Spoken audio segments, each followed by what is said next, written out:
2023 में किस पार्टी की सरकार बनेगी? जोर से बोलिए, किस पार्टी की सरकार बनेगी? और मुझे बताओ, 24 में राहुल बाबा और मोदी जी कौन प्रधानमंत्री बनेगा? अरे जोर से बोलो, कौन प्रधानमंत्री बनेगा? बघेल साहब, आपको शर्म आनी चाहिए।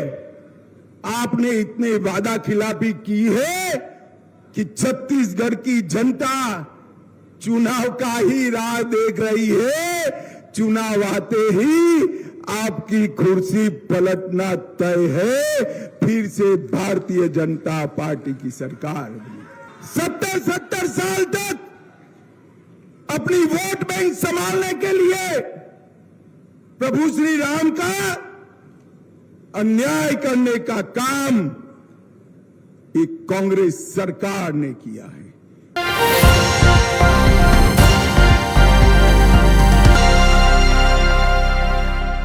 चाहे हो कुमारी सैलजा, चाहे हो ओम माथुर, चाहे हो अरुण साव, चाहे हो मोहन मरकाम, सब करने लगे हैं अपना अपना काम। छत्तीसगढ़ में चुनाव है निकट और किस खेमे में कितनी समस्याएं हैं विकट। नमस्कार, आप देख रहे हैं RM टाइम्स। मैं आपका दोस्त राजेश।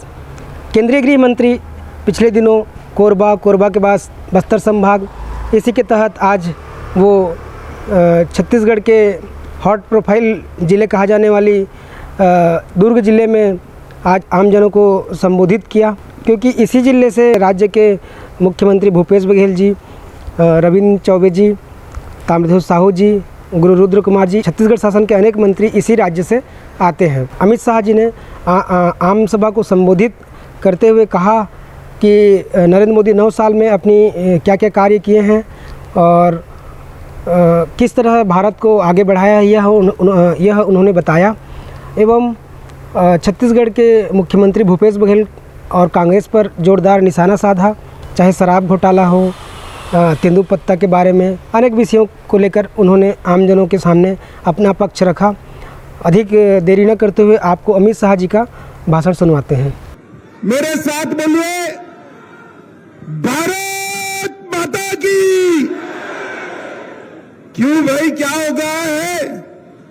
स्टील नगरी की आवाज को ऐसी आवाज नहीं चलेगी। 2023 में छत्तीसगढ़ में सरकार बनानी है या नहीं बनानी है? 24 में मोदी जी को प्रधानमंत्री बनाना है या नहीं बनाना है? तो मेरे साथ दोनों हाथ उठाइए दोनों हाथ, विजय के संकल्प की मुट्ठी भींचिए और प्रचंड आवाज से बोलिए, भारत माता की। बोलो जय श्री राम, जय जय श्री राम। मंच पर उपस्थित भारतीय जनता पार्टी के सम्माननीय प्रदेश अध्यक्ष श्रीमान अरुण साव जी, जिन्होंने छत्तीसगढ़ को बीमारू राज्य से बाहर निकाला, ऐसे हमारे पूर्व मुख्यमंत्री डॉक्टर रमन सिंह जी,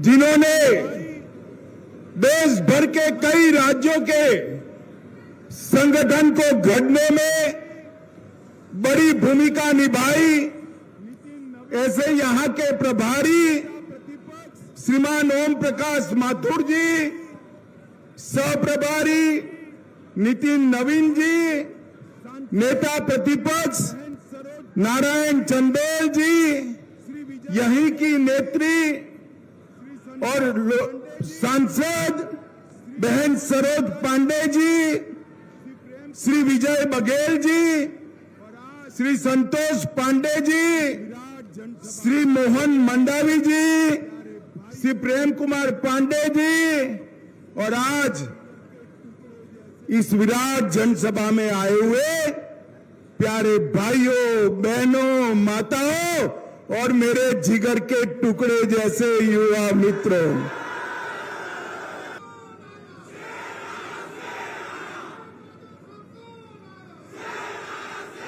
अब बोलने भी दोगे या नहीं बोलने दोगे भाई? शांति रखो, सुनो सुनो। आज यहां पर मोदी जी की सरकार के 9 साल पूरे होने पर जो जनता के धन्यवाद का कार्यक्रम है, इसके तहत लघु भारत का आज मैं दुर्ग जिले में ये स्टील नगरी में आया हूं। देश का कोई भिलाई को ऐसा नहीं है, लघु भारत का रूप माना जाता है।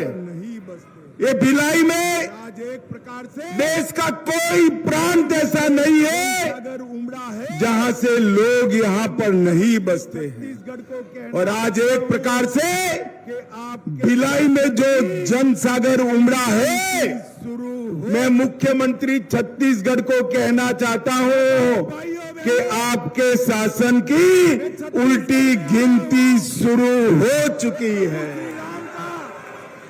माताओं, भाइयों, बहनों, मैं छत्तीसगढ़ में आया हूं। ये प्रभु श्री राम का नैनीहाल है पहले, और प्रभु श्री राम के गमन का रास्ता भी यहाँ पर है। मैं सबसे पहले मर्यादा पुरुषोत्तम प्रभु श्री राम को प्रणाम कर कर मेरी बात की शुरुआत करना चाहता हूं। भाइयों बहनों, 2014 में छत्तीसगढ़ ने 11 में से 10 सीटें दी और 19 में भी 11 सीटें देने का काम इस छत्तीसगढ़ की जनता ने किया है। और आपके आशीर्वाद से मोदी जी 2 बार पूर्ण बहुमत के साथ प्रधानमंत्री बने हैं, इसलिए आपका बहुत बहुत धन्यवाद।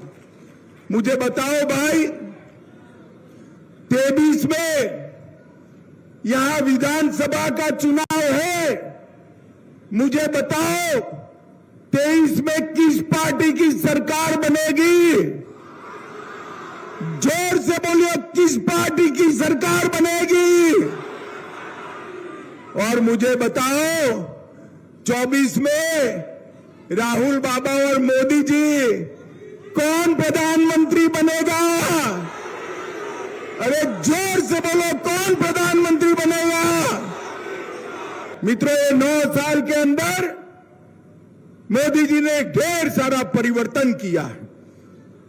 ये सोनिया मनमोहन की सरकार 10 साल चली, घपले, घोटाले, भ्रष्टाचार, ढेर सारे सरकार ने किया था, घोटाले बाहर आए। 9 साल हो गए, 12 लाख करोड़ का हमारे भ्रष्टाचार एक कांग्रेस की सरकार ने किया था।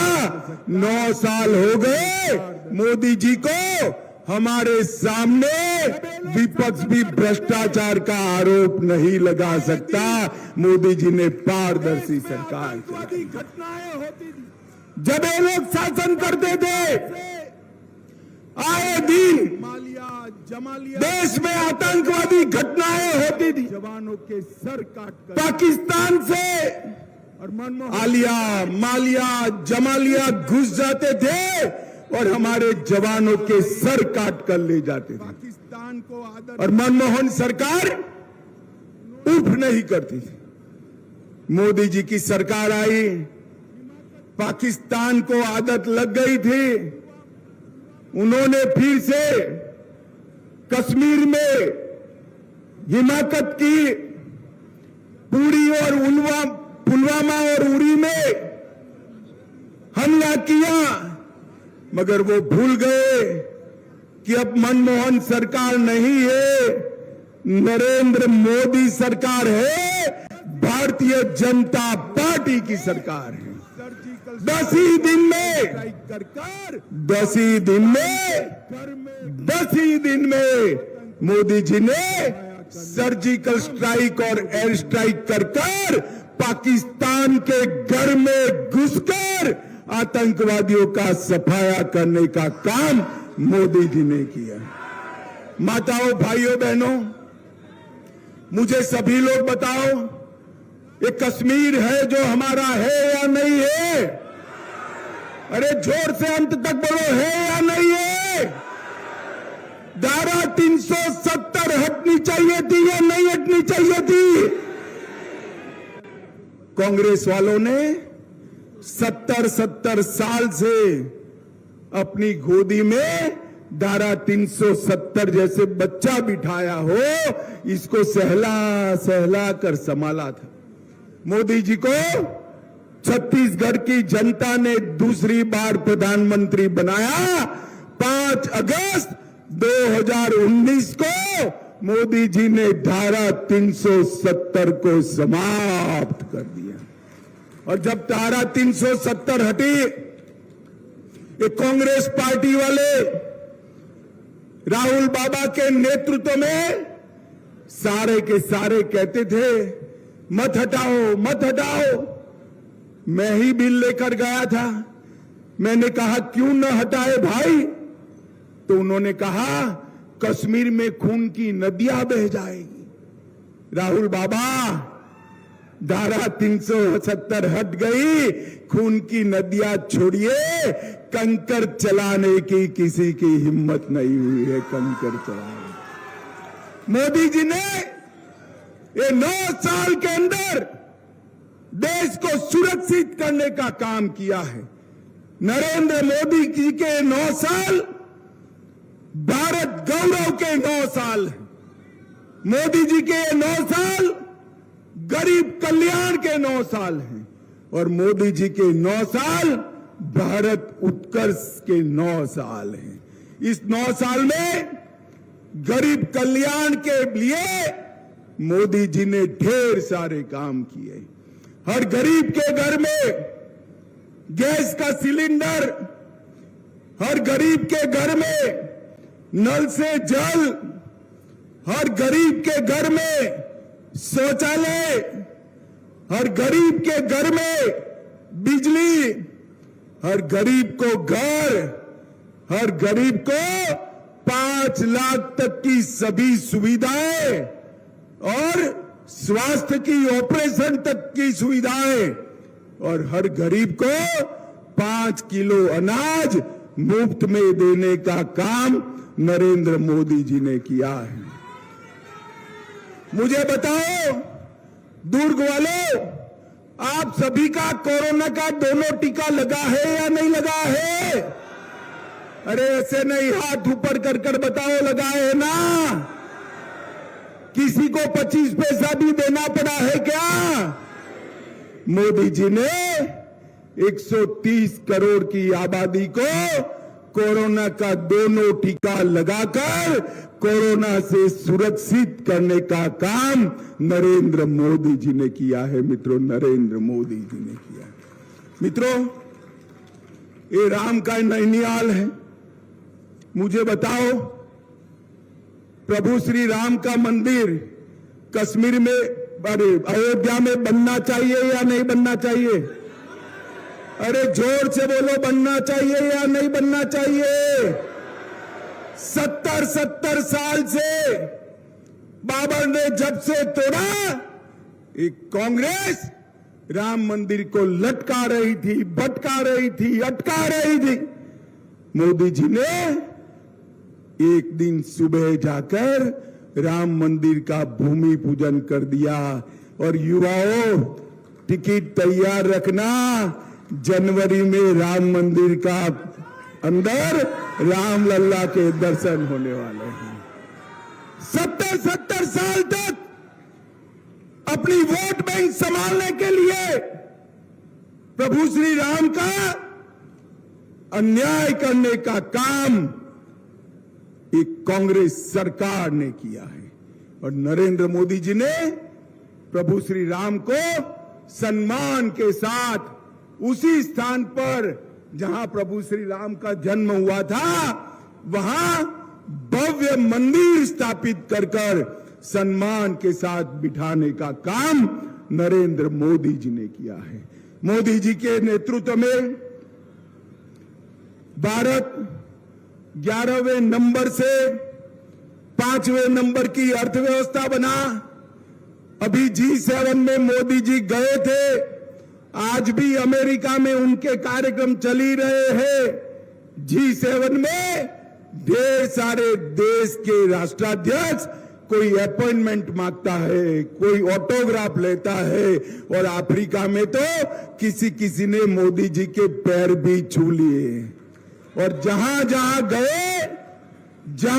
गए मोदी मोदी मोदी मोदी मोदी मोदी के नारे लगते हैं। ये मोदी मोदी के जो नारे लगते हैं ना, वो नरेंद्र मोदी जी के लिए नहीं लगते हैं, भारतीय जनता पार्टी के लिए नहीं लगते हैं। ये मोदी मोदी के नारे छत्तीसगढ़ वालों आपके सम्मान में और देश की 130 करोड़ की जनता के सम्मान में लगते हैं। मोदी जी ने देश का सम्मान दुनिया के सामने बढ़ाया है। मित्रों, मैं छत्तीसगढ़ की भी बात करना चाहता हूं। कांग्रेस का शासन था, वामपंथी उग्रवाद चरम सीमा पर था। आज मोदी जी के शासन में हमने वामपंथी उग्रवाद पर एक बस्तर का थोड़ा क्षेत्र छोड़कर कुल मिलाकर कंट्रोल लेने का काम किया है। मित्रों, मोदी जी ने आदिवासी समाज की बेटी को राष्ट्रपति बनाया, पिछड़ा वर्ग को अपना आयोग देकर संवैधानिक मान्यता दी, और दूसरी ओर एक सरकार बची है कांग्रेस की यहां छत्तीसगढ़ की। क्या कर रहे हैं बघेल साहब? घोटाले पे घोटाले, घोटाले पे घोटाले, घोटाले पे घोटाले। और एक बघेल सरकार, घोटाले की बात बाद में करता हूं भाई, ये बघेल सरकार वादा खिलाफी करने वाली सरकार है। उन्होंने शराबबंदी की घोषणा की थी, शराब की होम डिलीवरी चालू कर दी। युवाओं, आपको 10 लाख नौकरी देने का वादा किया था, मिला है भैया किसी को? अरे मिला है क्या? बेरोजगारी भत्ता 2500 रुपया देना था, मिला है? जोर से बोलो, मिला है? स्व सहायता जूथों का कर्ज माफ करना था, नहीं किया। रेडी टू ईट बनाने वाली 22,000 बहनों की नौकरी चली गई। बुजुर्ग माताओं को वृद्धा पेंशन अब नहीं पहुंच रहा है समय पर, और प्रदेश में 1.5 लाख करोड़ का कर्जा भी कर दिया है। इसके साथ साथ हमारे चावल वाले बाबा रमन सिंह जी जब मुख्यमंत्री थे, तेंदुपत्ता का रेट और पैसा दोनों मिल जाता था। आज लगभग तेंदुपत्ता का 500 करोड़ रुपया गरीब आदिवासियों का बकाया है। बघेल साहब, आपको शर्म आनी चाहिए। आपने इतने वादा खिलाफी की है कि छत्तीसगढ़ की जनता चुनाव का ही राह देख रही है। चुनाव आते ही आपकी कुर्सी पलटना तय है, फिर से भारतीय जनता पार्टी की सरकार बनी। ये सरकार ने ढेर सारे घोटाले किए। शराब घोटाला 2000 करोड़, कोयला घोटाला परिवहन का 500 करोड़, गरीब अन्न योजना में 5000 करोड़ के घोटाले का आरोप, गोठान घोटाला 1300 करोड़ का आरोप, पब्लिक सर्विस कमीशन का घोटाला, लाखों लोगों से नौकरी के सामने पैसे मांगे गए। कोरोना सेस लगाया मगर खर्च नहीं किया, और डिस्ट्रिक्ट मिनरल फंड में से भी लगभग 700 करोड़ रुपया के घोटाले के आरोप प्रदेश अध्यक्ष कांग्रेस स्वयं कर रहे हैं। माताओं, भाइयों, बहनों, मुझे बताओ, इतने घोटाले करने वाली सरकार को फिर से चुनना चाहिए क्या? अरे जोर से बोलो, चुनना चाहिए। ये सरकार हर मोर्चे पर फेल गई। आदिवासी इलाकों में हजारों बच्चे इलाज के अभाव में मारे गए हैं। 13,000 से ज्यादा नवजात शिशु मारे गए। संरक्षित पंडो जनजाति के सैकड़ों लोग कुपोषण का शिकार बने और इसके साथ साथ 1,000 किसानों ने आत्महत्या की है। बघेल जी, आपको शर्म आनी चाहिए, शर्म। 5,000 से ज्यादा बलात्कार इस छोटे से प्रदेश में हुए हैं। और मित्रों, ये चावल का यश ले रहे हैं। आज मैं आपको बताना चाहता हूं, मोदी जी ने लगभग 61 लाख टन चावल, मतलब 92 लाख मैट्रिक टन धान खरीदने का काम किया है और 74,000 करोड़ रुपया, 74,000 करोड़ रुपया नरेंद्र मोदी जी ने भेजा है। और ये कह रहे हैं मैं चावल खरीदता हूं। मित्रों, मोदी जी ने 74,000 करोड़ रुपया किसानों के बैंक अकाउंट में भेजा है। कितना भेजा है, जरा जोर से बोलो, जोर से बोलो, कितना? और ये छत्तीसगढ़ सरकार ने कितना दिया? 12,600 करोड़ रुपया। मुझे बताओ भाई, 74,000 करोड़ ज्यादा है या 12,000 करोड़ रुपया?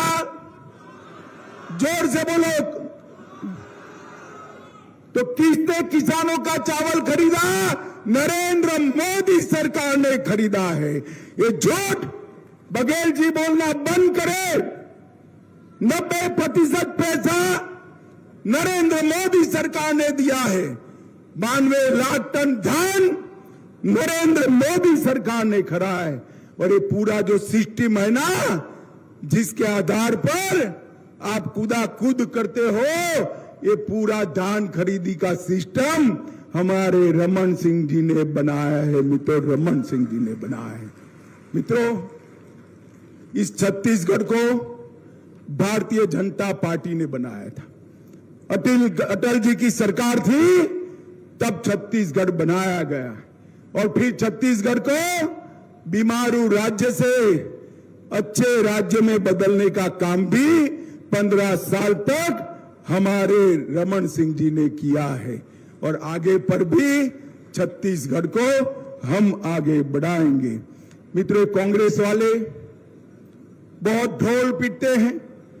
मैं आज मुख्यमंत्री से पूछने आया हूं, 10 साल तक आपकी सरकार थी, सोनिया मनमोहन की सरकार थी केंद्र में। 10 साल तक कितना रुपया भेजा? सिर्फ 74,000 करोड़ रुपया यूपीए सरकार ने भेजा। और 74,000 करोड़ रुपया की जगह नरेंद्र मोदी जी ने लगभग 3 लाख करोड़ रुपया 9 साल में भेजा है, 9 साल में। और ये सारा पैसा आज बघेल सरकार भ्रष्टाचार की भेंट बनाई है। नरेंद्र मोदी सरकार ने 38 लाख किसानों को 6,000 रुपया प्रति साल दिया। जल जीवन मिशन में 24 लाख माताओं को पानी का कनेक्शन दिया। 1.8 करोड़ लाभार्थियों को 5 लाख तक का पूरा स्वास्थ्य का खर्चा फ्री ऑफ कॉस्ट मुक्त कर दिया। और इसके साथ साथ 38 लाख बहनों को शौचालय बना कर दिया। 52 लाख परिवारों को मुफ्त में 5 किलो अनाज हर महीना भेज रहे हैं। 6 लाख माताओं को गैस का कनेक्शन दिया। और इसके साथ साथ आईआईटी भिलाई में देने का काम भी नरेंद्र मोदी सरकार ने किया। जहां तक दुर्ग की बात है, 30 से अधिक पीएम जन औषधि केंद्र, सस्ती दवाइयों की दुकानें खोली। 30,000 से ज्यादा लोगों को घर दिया। 2 लाख से ज्यादा लोगों को जल जीवन मिशन का कनेक्शन दिया। और 90,000 माताओं को गैस का सिलेंडर दिया। माताओं, भाइयों, बहनों, ये कांग्रेस पार्टी पूरा जोर लगा रही है राहुल बाबा को प्रधानमंत्री बनाने के लिए।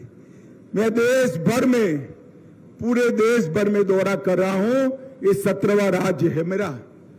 जहां जहां जाता हूं मैं हर जगह पूछता हूं कि अगला प्रधानमंत्री कौन बनेगा। आपको भी पूछूंगा, जरा मीडिया से देश सुने ऐसे बताना। भैया बताओ, 2024 में इस देश का प्रधानमंत्री कौन बनेगा? जरा जोर से बोलो, कौन बनेगा? जरा जोर से बोलो, कौन बनेगा? 2023 में छत्तीसगढ़ में किसकी सरकार बनेगी?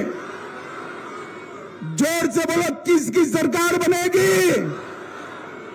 छत्तीसगढ़ में पूर्ण बहुमत की सरकार बनाओगे? जोर से बोलो, हाथ उठाकर बनाओगे? कमल के निशान पर बटन दबाओगे? 24 में फिर से मोदी जी को प्रधानमंत्री बनाओगे? तो मेरे साथ दोनों हाथ उठाइए, उठाइए दोनों हाथ। विजय के संकल्प की मुट्ठी बींचे और प्रचंड आवाज से बोलिए, भारत माता की, भारत माता की, भारत माता की, वंदे वंदे वंदे। आप सभी का बहुत बहुत धन्यवाद। नमस्कार।